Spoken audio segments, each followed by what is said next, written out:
सवाल तो बनता है, देख रहे हैं आप और मैं हूं आपके साथ रोहित झा। आज हम दिल्ली की राजनीति की बात करेंगे, जहां एक नई पारी की शुरुआत हुई है, आतिशी पारी। जी हां, आपने सही सुना, क्योंकि आपके विधायक दल ने आतिशी को अपना नेता चुना है। मतलब ये कि अब आतिशी दिल्ली की अगली मुख्यमंत्री होंगी। जेल से रिहा होने के बाद केजरीवाल ने सबको चौंका दिया और आपकी महिला नेता आतिशी को कमान सौंपने का फैसला लिया। सूत्रों का कहना है कि दिल्ली सरकार में कोई डिप्टी सीएम नहीं होगा। आतिशी विधानसभा के विशेष सत्र के दौरान मुख्यमंत्री पद की शपथ लेंगी। विधानसभा का विशेष सत्र 26 से 27 सितंबर को होगा। आतिशी दिल्ली की तीसरी महिला मुख्यमंत्री बनने जा रही है। वे अरविंद केजरीवाल कैबिनेट में सबसे हैवीवेट मंत्री रही है। उनका नाम सबसे आगे चल रहा था। इससे पहले मंगलवार सुबह से आप संयोजक केजरीवाल के सिविल लाइंस स्थित आवास पर विधायक दल की बैठक बुलाई गई थी। इसमें सर्वसम्मति से नए नेता सदन को चुन लिया गया। आतिशी पंजाबी राजपूत परिवार से ताल्लुक रखती हैं और ऑक्सफोर्ड यूनिवर्सिटी से ग्रेजुएट भी हैं।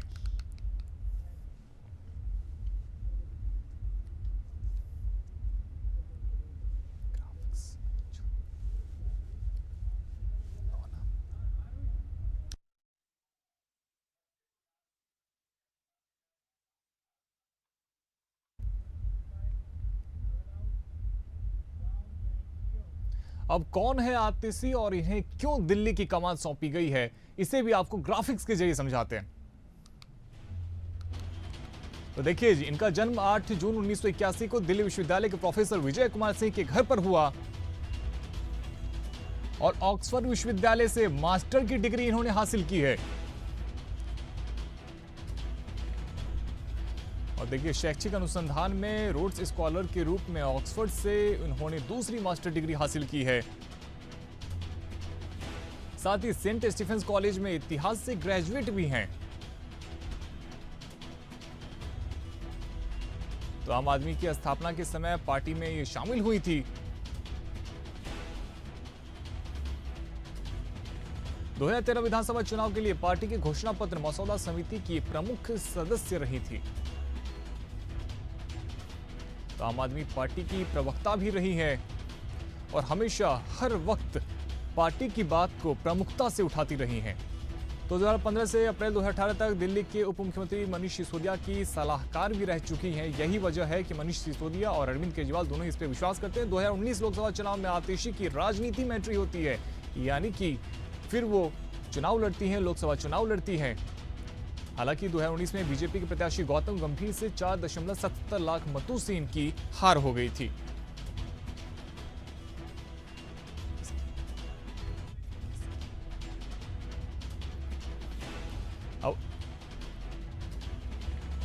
और देखिए किस प्रकार से आपको बता रहे हैं कि आतिशी का राजनीतिक सफर क्या रहा है।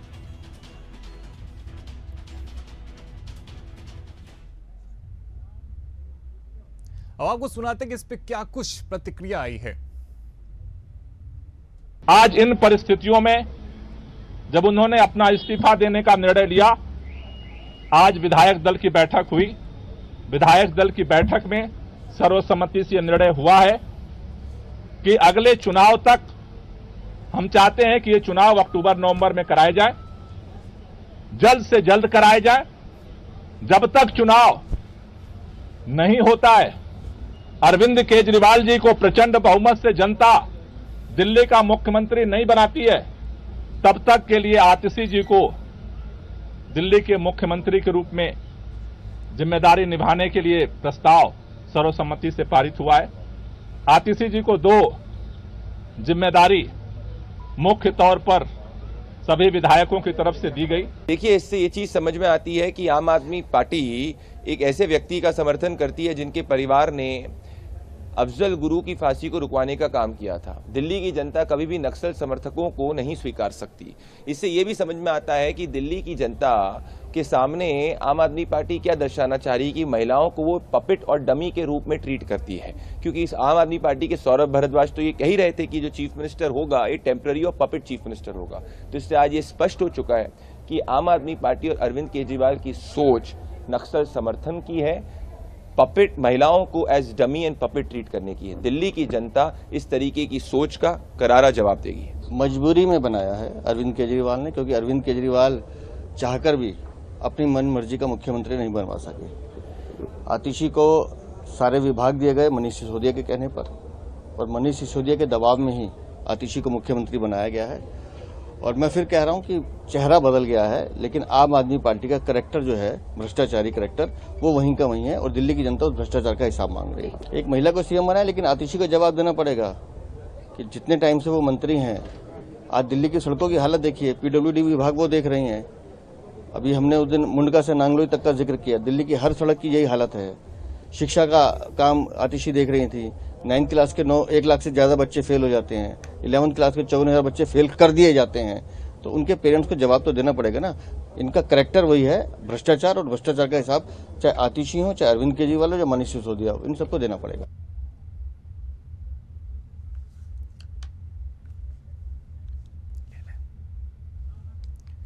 तो हमारे साथ में राजनीतिक मेहमान भी जुड़ गए हैं। हमारे साथ में बीजेपी नेता कप्तान सिंह भदौरिया जुड़ रहे हैं और साथ ही आम आदमी पार्टी से हमारे साथ रमाकांत पटेल जी जुड़ रहे हैं। आप दोनों का ही बहुत ज्यादा स्वागत है। कप्तान जी, पहले मैं आप ही से सवाल करना चाहूंगा, आपकी जो मांग थी कि अरविंद केजरीवाल इस्तीफा दे दें, अब फाइनली उन्होंने इस्तीफा दे दिया और नई मुख्यमंत्री का ऐलान भी कर दिया है। अब आपकी मांगे पूरी हो गई, संतुष्ट तो हैं? देखिए, ये केजरीवाल जी की जो खिड़क रही है शुरू से, वो आज उन्होंने फिर दोबारा दर्शा दी। अरे इस्तीफा देना था तो आपको जेल में रह के आए इतने दिन, 6 महीने आपने जेल में रह के इस्तीफा नहीं दिया। 6 महीने बिगड़ जो है ना मुख्यमंत्री के दिल्ली चलती रही और ये इस्तीफा नहीं दिया, और जैसे ही बाहर निकल के आए और इस्तीफा की पेशकश कर दी, और पेशकश करके अब तो कह रहे हैं कि हम जनता के पास जाएंगे, जनता का आशीर्वाद लेंगे। अरे जनता का आशीर्वाद तो लोकसभा चुनाव में ले चुके हो। आपने यही तो कहा था कि जनता अगर हमें अब जेल के बदले वोट दे, जेल से 5 तारीख को फिर वापस आ जाएंगे, 4 फरवरी चलेगा और 5 को हम वापस आ जाएंगे।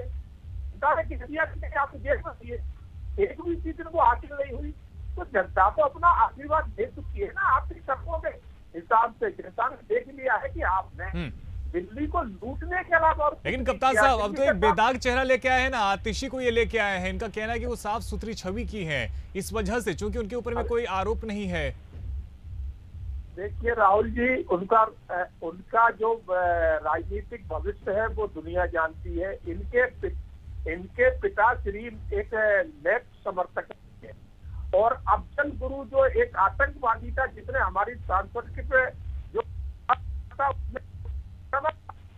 और उसकी फांसी रुकवा, इन्होंने जो है ना ये आशुकी जी है, उन्हीं की बेटी है।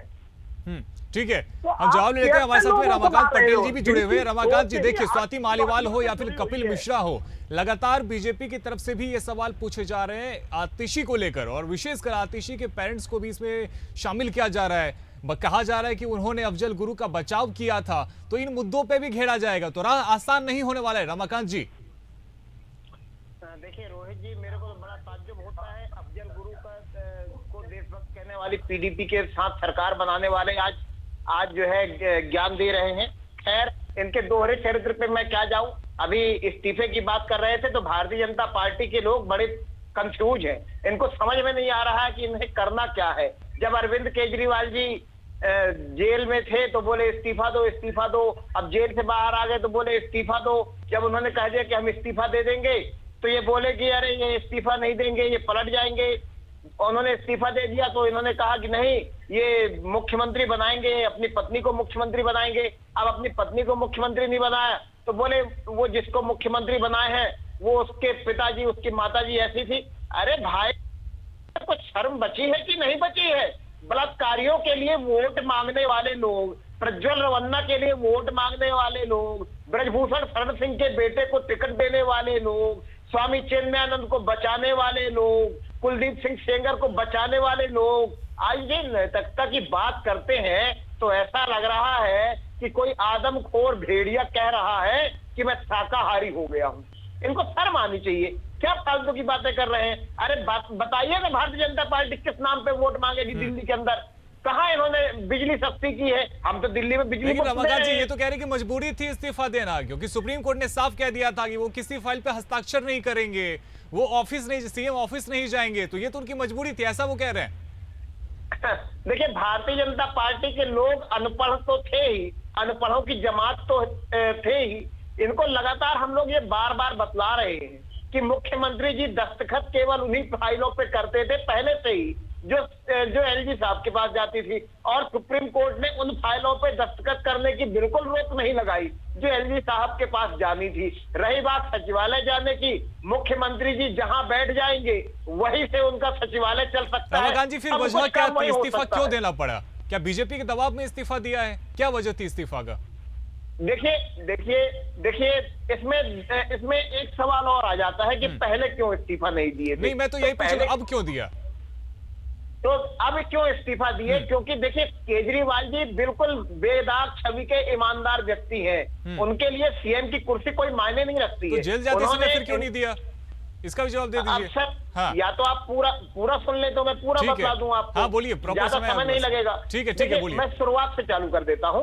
अरविंद केजरीवाल जी ने पहले इस्तीफा नहीं दिया क्योंकि देश के अंदर लोकतंत्र बचाना था। भारतीय जनता पार्टी जिस पैटर्न पे चल रही थी कि मुख्यमंत्री पे आरोप लगा, उसको जेल में डालो, उसका इस्तीफा लो और उनकी सरकारें गिराने का काम करो, हमने भारतीय जनता पार्टी के षड्यंत्र को रोकने का काम किया है। एक बात। अब क्यों इस्तीफा दिए, मैं इस पे आ जाता हूं। अरविंद केजरीवाल जी पे जितने आरोप लगाए गए, और अरविंद केजरीवाल जी के बारे में आप जानते हैं कि वो इनकम टैक्स के कमिश्नर थे। उन्होंने दिल्ली की लोगों की सेवा के लिए अपनी नौकरी छोड़ी, झुग्गियों में 10 साल काम किया, फिर आंदोलन किए। ये नहीं सोचे थे कि कभी चुनाव लड़ेंगे, नेता बनेंगे, मंत्री मुख्यमंत्री बनेंगे, लेकिन बने। और जब मुख्यमंत्री बने पूरे 5 साल के लिए, तो उसूलों पे बात आई तो 49 दिन में इस्तीफा देने का काम किए। ठीक है, भदौरिया साहब जवाब दीजिए। कोई मायने नहीं रखता है। ठीक है भदौरिया साहब, देखिए वो तो कह रहे हैं कि साफ सुथरे छवि के हैं। हैं, अब जनता तय करेगी कि उनकी छवि जो है वो बेदाग है या नहीं। अब चुनाव में जाएंगे और जीतने के बाद ही अब वो सीएम की कुर्सी पे आएंगे। शायद ये दूसरों को अनपढ़ बताते हैं, मगर ये सब ये लोग हैं अनपढ़ के साथ साथ ये गवार भी है और बेशर्म भी है। बेशर्मी भी इनको हद से ज्यादा है। जनता जो केस में उसका जनता भी फैसला करेगी, उसका फैसला कोर्ट ही करेगा।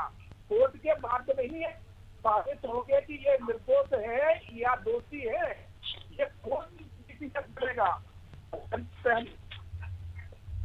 जो कार्ड खेला है, जिस तरह से इन्होंने कार्ड खेला है बेशर्मी का, नंगेपन का, इस आपने कभी हिंदुस्तान की राजनीति में इतना बेशर्म, इतना नंगा, इतना लुच्चा मुख्यमंत्री कोई देखा है कि जो जेल जाने के बाद भी इस्तीफा न दे? लालू यादव देखिए पागल हो गए भारतीय जनता पार्टी के देखिए लोग। पर्सनल कमेंट नहीं करना है, नहीं पर्सनल कमेंट से लालू बचिए, आप यादव दोनों से ही गुजारिश है। देखिए रमाकांत जी और कप्तान साहब, पर्सनल कमेंट नहीं करना है, बिल्कुल भी नहीं। ये बिल्कुल बर्दाश्त नहीं किया जाएगा, पर्सनल कमेंट नहीं करना है। इससे अच्छा तो लालू जी ये पागल हो गए हैं, इनका ठीक है। इलाज कराना चाहिए। रमाकांत जी बिल्कुल नहीं, इस तरह की बात करने से आपको भी बचना चाहिए। और रमाकांत जी देखिए, ये बात तो सही है ना कि इससे पहले जिसपे भी भ्रष्टाचार के आरोप लगे हैं वो हमेशा इस्तीफा देकर गए। फिर क्या वजह है कि दिल्ली की जनता का काम रुका रहा? अरविंद केजरीवाल जेल में रहे, उस दौरान उन्हें इस्तीफा देना चाहिए था, अब तो बाहर आ गए, तो फिर देने का क्या, विक्टिम कार्ड है क्या? देखिए मैंने पहले भी बतलाया है कि पहले इस्तीफा ना देने का क्या कारण था। देश के अंदर लोकतंत्र बचाना, पहले इस्तीफा ना देना जरूरी था। अरे कैसे इस्तीफा देने से उनका लोकतंत्र खत्म हो जाता? अरे आपने नहीं देखा क्या हुआ झारखंड में? क्या हुआ? आप बताइए ना, क्या हुआ? को जमानत देते हुए, झारखंड के मुख्यमंत्री को जमानत देते हुए कोर्ट ने क्या कहा कि इनके खिलाफ कोई सबूत नहीं है। अरविंद केजरीवाल जी को जमानत देते हुए राजस्थान कोर्ट ने क्या कहा था? इनके खिलाफ कोई सबूत नहीं है, कोई केस ही नहीं बनता है। सुप्रीम कोर्ट ने क्या कहा? सीबीआई को केंद्र सरकार का तोता बतलाया। इनको तो इस्तीफा देना चाहिए, गृह मंत्री को इस्तीफा देना चाहिए। अगर जरा कप्तान साहब जवाब दीजिए। ये तो जांच एजेंसी पे ही सवाल उठा रहे हैं और कह रहे हैं कि सही तरीके से सबूत पेश नहीं कर पाए, फिर क्यों फंसाए थे? मैं सवाल उठा रहा हूँ, देश की सर्वोच्च न्यायालय में सवाल उठाया है। अरे कितना झूठ बोलते हैं केजरीवाल, तो झूठ देश की सर्वोच्च न्यायालय ने सवाल उठाया है।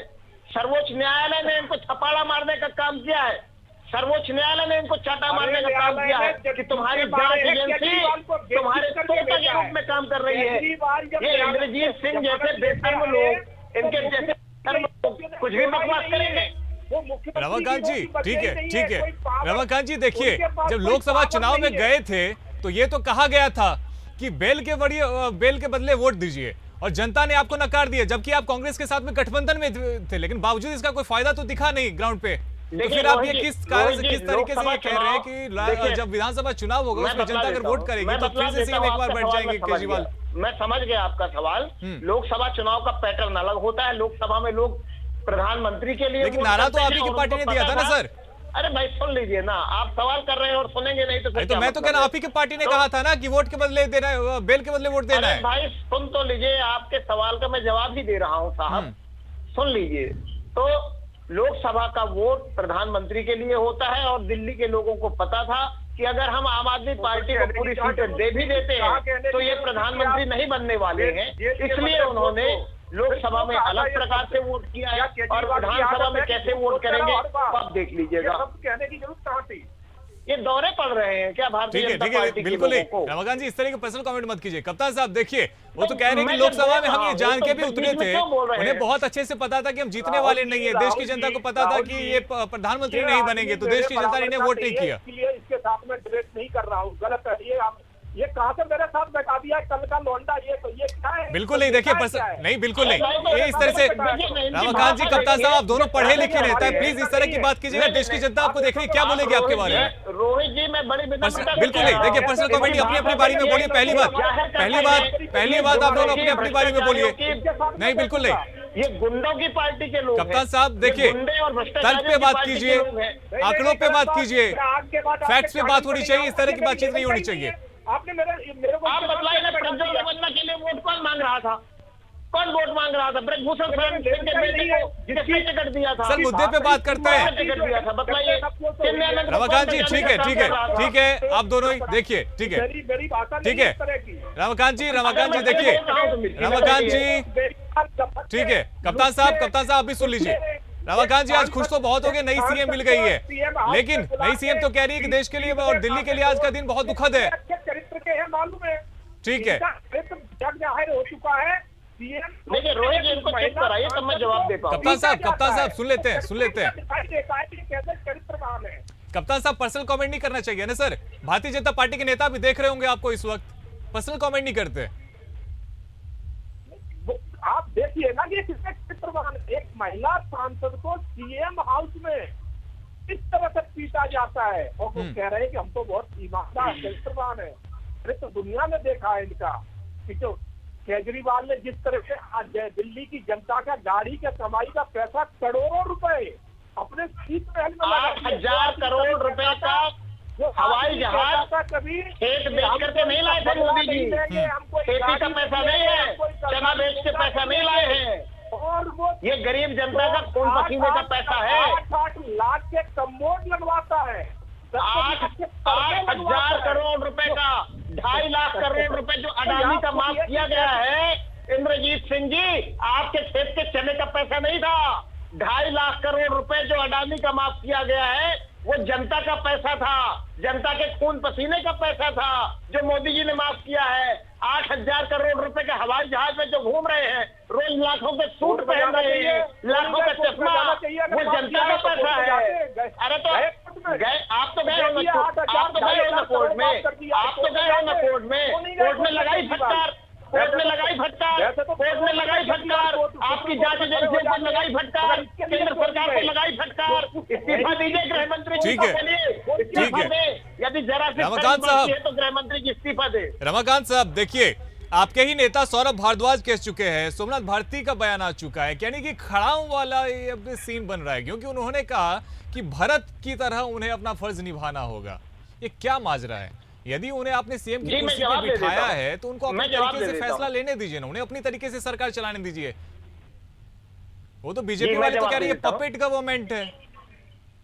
देखिए भारतीय जनता पार्टी वाले क्या कहते हैं क्या नहीं कहते हैं ये उनका विषय है, लेकिन आम आदमी पार्टी ने अभी तक क्या किया है? अच्छे स्कूल बनाने का काम किया, अच्छे अस्पताल, लेकिन आप ही के नेता तो कह रहे हैं ना, बिजली पानी, आप ही के नेता कह रहे हैं कि वो उन्हें भरत की तरह गवर्नमेंट चलाना होगा, यानी कि वो साफ तौर पर इशारा करें कि जब भी अरविंद केजरीवाल कहे उनके लिए आप कुर्सी खाली कर दो। तो सुनिए ना, तो अरविंद केजरीवाल जी की सरकार ने यही काम किया है। दिल्ली के लोगों ने अरविंद केजरीवाल जी को चुना था, अब दिल्ली के लोग फिर से अरविंद केजरीवाल जी को चुनेंगे तो उस कुर्सी पर अरविंद केजरीवाल जी ही बाद में बैठेंगे।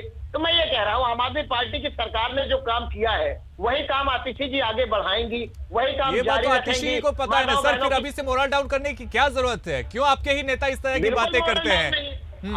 आपने आतिशी जी का बयान नहीं सुना है? उन्होंने कहा, स्पष्ट रूप से कहा कि मुझे आज बहुत दुख हो रहा है, मुझे कोई बधाई ना दे, कोई माला ना पहनाए, लेकिन भारतीय जनता पार्टी के लोग तो हर जगह अजीत पवार और जीतन राम मांझी जैसे लोग जो है तलाशते हैं जो इनके साथ आ जाएं। अजीत पवार आ जाएं,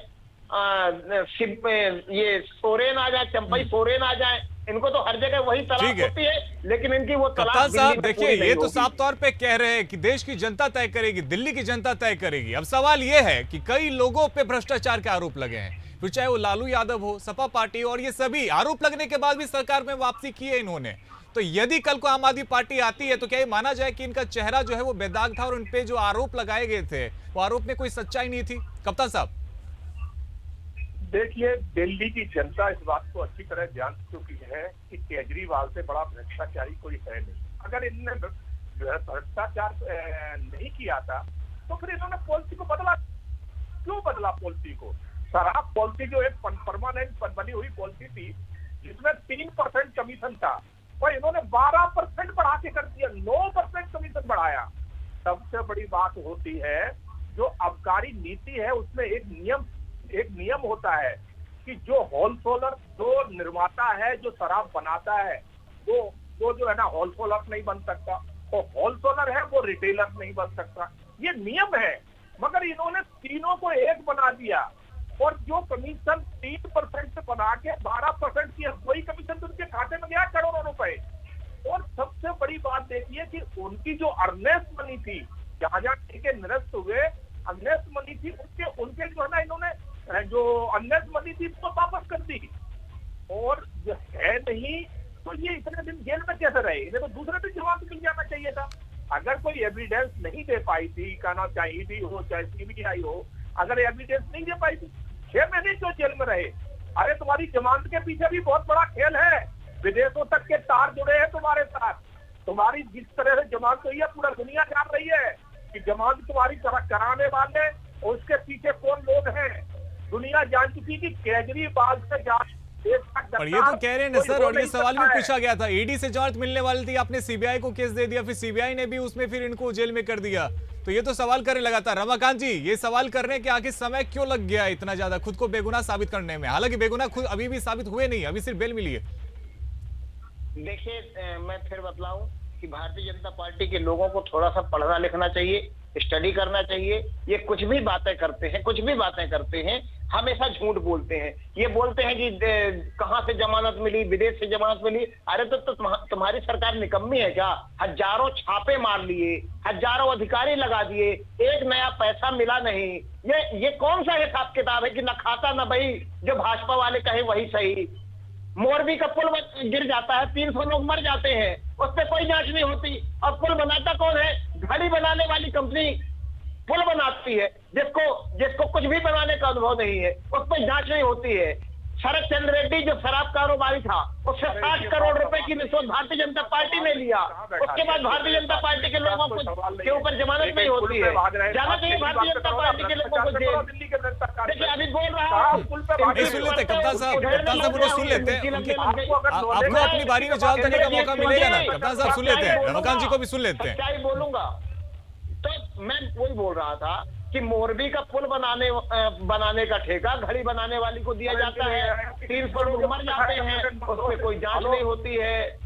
शरद चंद्र रेड्डी जो 60 करोड़ रुपए देता है, शरद चंद्र रेड्डी वो शराब कारोबारी होता है, और किसके अरविंद केजरीवाल कप्तान साहब रखा गया जब भारतीय जनता पार्टी का नेता है। ठीक, कप्तान साहब देखिए, कहीं ना कहीं समय जरूर लगा है पर इन्हें फाइनली बेल तो मिल गया, ये बात तो आप भी मानेंगे। अब वो बाहर है और लगातार आपकी सरकार को घेरने का काम कर रहे हैं अरविंद केजरीवाल, तो मुश्किल तो आपको होगा। हरियाणा चुनाव में भी शायद इसका असर देखने को मिलेगा। बेल तो लालू यादव सजा याफ्ता है, 2 केस में उनको भी मिल गई है। बेल तो लालू यादव सजा याफ्ता है, मुजरिम है, उनको भी मिल गई है। तो बेल की बात कहिए कि बेल नहीं मिली है, वो भी भारतीय जनता पार्टी के रमाकांत जी सुन लेते हैं ना। रमाकांत जी देखिए, अपनी बारी में बोलिए, आप दोनों ही सीनियर नेता है, ऐसा बोलना सही नहीं लगता बार बार। देखिए राहुल जी, बेल का तो ऐसा है कि अपना अधिकार है, वो किसे बेल देना चाहते किसे नहीं दे सकते, उनका वो अपना अधिकार है। बेल का मतलब ये नहीं है कि ये दोष मुक्त हो चुके हैं, इन्हें एक राहत मिली है बाहर आने की। जिस तरह से चुनाव में इन्हों को राहत मिल गई थी, 20 दिन के लिए आप चुनाव प्रचार कर सकते हैं। आप सोचिए ना, लालू यादव को 2 केसों में सजा याफ्ता मुजरिम है, वो भी जमानत में घूम रहे हैं। तो जमानत का मतलब ये नहीं कि केजरीवाल साफ सुथरे होकर निकले हैं बाहर, वो आज कल भी भ्रष्टाचार के कीचड़ में लिपटे हुए थे और आज भी लिपटे हैं। तो जब तक कोर्ट का पूरा फैसला नहीं हो जाएगा तब तक वो कीचड़ में लिपटे रहेंगे। ठीक है कप्तान साहब, हमारे पास में समय की थोड़ी सी कमी है। अंतिम प्रतिक्रिया रमाकांत जी आपसे। देखिए कहीं ना कहीं ये बात तो सही है कि केवल जमानत मिल जाने से ये साफ नहीं हो जाता कि किसी के ऊपर में जो आरोप लगे हैं वो सच्चे हैं या झूठे। इसके लिए पूरे केस को अभी कहीं ना कहीं उसका निर्णय आना अभी जरूरी है और उसके बाद ही ये फैसला हो पाएगा। और यदि जनता अभी चुन भी लेती है, अगर आप 2025 में भी जीत के आ जाते हैं, इसका मतलब ये थोड़ी माना जाएगा सर कि जो आरोप लगे थे वो झूठे थे। रमाकांत जी। जी रोहित जी, देखिए कोई जो भी आरोप लगे हैं वो सच्चे कब मानते, कुछ रिकवरी तो होती, कुछ सबूत तो मिलता, एक नया पैसा भ्रष्टाचार का मिलता तो सही इतनी सारी जांचों के बाद में। खैर मैं तो इस पे नहीं जाऊंगा, मैं ये ही कहूंगा कि ये केस केवल जमानत का था, केस खत्म हो गया, इसमें कहीं कुछ नहीं रह गया, न एक पैसे की रिकवरी हुई, न कोई सबूत है। जो केस बनता नहीं था उस केस में जेल में डाल के रखा गया और ये लोग जेल जाने की बात कर रहे हैं, जमानत की बात कर रहे हैं। इनके बड़े नेता तो तड़ीपार थे, उन पे तो एक शब्द नहीं निकलता है, तड़ीपार नेता थे, तड़ीपार।